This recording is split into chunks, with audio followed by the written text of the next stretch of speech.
नमस्कार साथियों, मैंने इससे पिछली क्लास में आपको स्टेप डाउन सेक्शन के बारे में बताया था। तो आई होप आपको वो सेक्शन अच्छे से समझ में आ गया होगा। आज मैं आपको 2.5 वोल्ट वीपीपी सेक्शन के बारे में बता रहा हूं।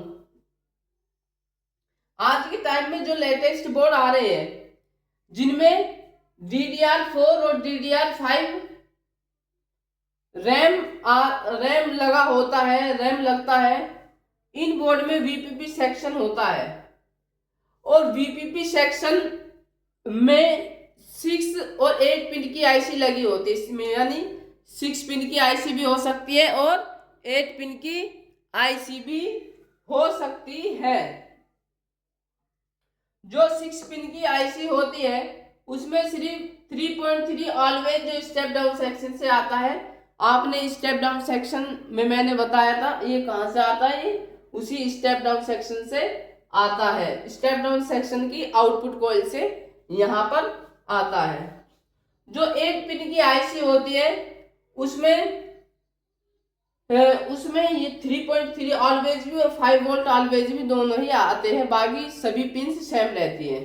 अब बात करते हैं कि ये काम कैसे करता है। देखिए 3.3 ऑलवेज जो स्टेप डाउन सेक्शन से आउटपुट कॉइल से यहां पर आ गया। नंबर 2 क्या है कि इसका एक पिन ग्राउंड हो जाता है और इसका ग्राउंड होने के बाद आईसी को इनेबल करने के लिए इसके पिन पर सस ऑन 3.3 या SLP अंडरस्कोर S4 हैज के नाम से दोनों सिग्नल, कोई सा भी सिग्नल आ सकता है। देखिए अगर ये सिग्नल आता है तो आईओ चिप से आएगा, अगर ये सिग्नल आता है तो ये चिप से आएगा, ये पीसीएच से आएगा या एसओसी से आएगा। तो वीपी अब क्या है, जैसे ही ये सिग्नल आएगा, अब जैसे ही ये सिग्नल आएगा तो वीपीपी सेक्शन एक तरीके से क्या है, देखिए एक तरीके से वीपीपी सेक्शन जो है एक तरीके से रेगुलेटेड सेक्शन ही होता है, जो 3.3 वोल्ट ऑलवेज की सप्लाई को लेकर 2.5 यहां से 3.3 सप्लाई ली और ये रेगुलेटेड ही होता है एक तरीके से, और 2.5 में क्या कर देता है, कन्वर्ट कर देता है।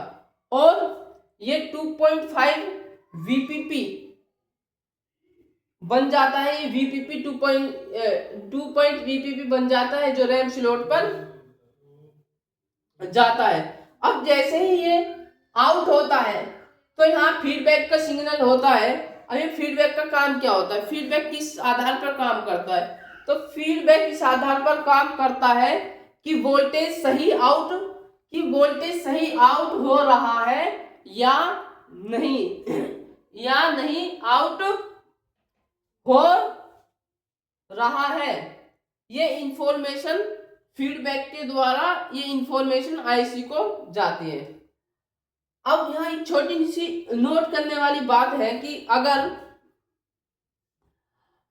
आउटपुट वोल्टेज, ये जो आउटपुट वोल्टेज है, अगर आउटपुट वोल्टेज सही नहीं है तो क्या करें, तो आउट वोल्टेज सही नहीं है तो एक बार ये जो फीडबैक वाला है ना ट्रैक, अगर ये आउटपुट वाला वोल्टेज सही नहीं है तो ये एक बार फीडबैक वाला जो ट्रैक है इसको चेक करना है।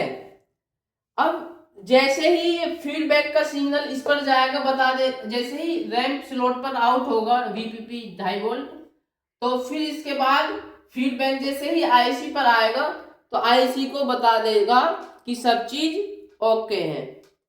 जब फीडबैक का सिग्नल आईसी पर जाकर बता देगा कि सभी चीज या सभी ट्रैक जो है ओके है, तो फिर आईसी से एक पी गुड का सिग्नल आउट होता है जो आगे के सेक्शनों पर चला जाता है। अब देखिए इसके बाद हम बात करते हैं कि इसमें दिक्कत क्या आती है। सबसे ज्यादा अगर इसमें प्रॉब्लम आती है तो वो नोट डिस्प्ले की प्रॉब्लम आती है। वीपीपी सेक्शन में ज्यादातर जो फॉल्स आते हैं वो नोट डिस्प्ले के फॉल्स आते हैं। देखिए अब क्या क्या आप कॉपी और पेन ले लीजिए और लिखते जाइए क्या क्या प्रॉब्लम आती है। ज्यादातर इसमें मैंने देखा है कि नोट डिस्प्ले की प्रॉब्लम आती है।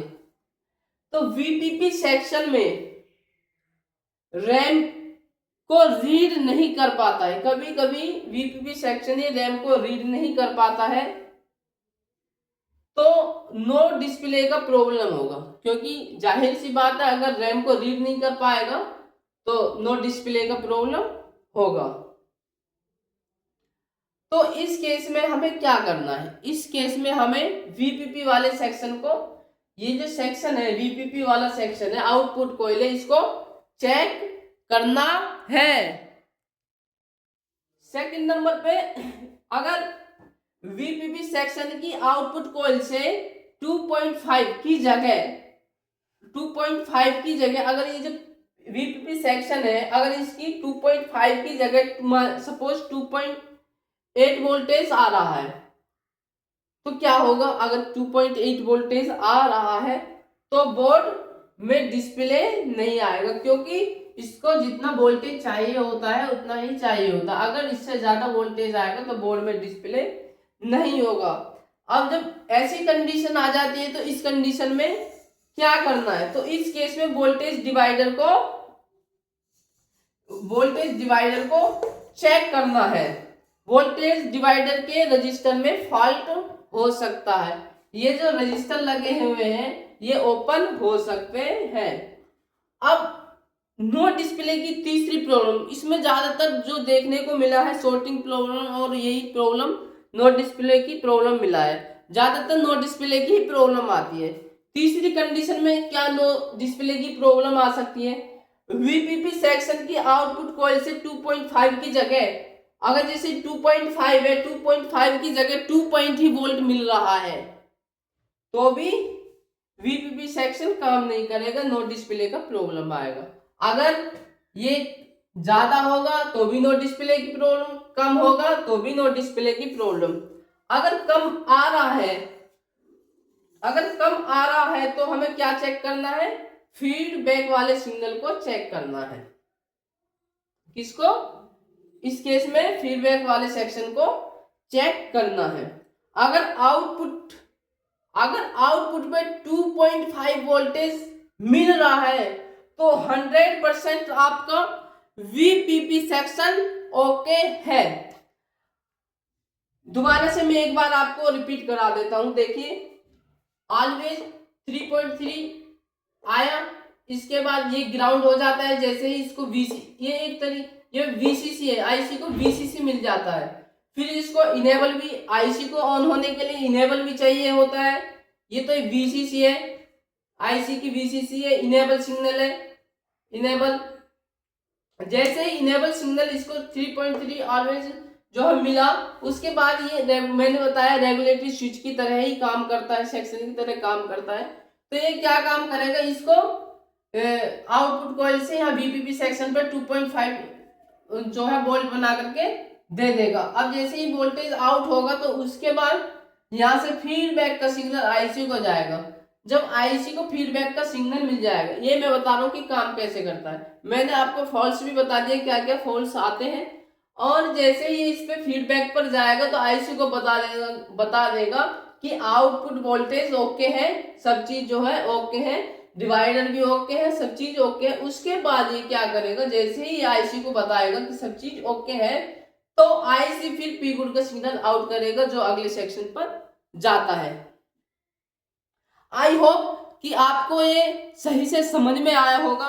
अगर कोई डाउट है तो कमेंट सेक्शन में आप मुझे बाकायदा लिख सकते हैं, मैं आपको रिप्लाई कर दूंगा कि क्या मिस्टेक है, क्या आपको समझ में नहीं आ रहा। बाकी मैं आशा करता हूं कि आपको सब समझ में आ गया होगा। और एक चीज और है कि ये जो वीपीपी सेक्शन है, जो DDR4 और DDR5 जनरेशन में जो आते हैं उन्हीं सेक्शन में वीपीपी सेक्शन आता है, बाकी इससे पहले DDR3 या DDR3L में वीपीपी सेक्शन नहीं होता। तो थैंक यू, धन्यवाद, मिलते हैं अगली सेक्शन में, अगली क्लास में। बाय बाय, टेक केयर, अपना ख्याल रखिए जरूर, और पढ़ते रहिए, हंसते रहिए और हंसाते रहिए। धन्यवाद।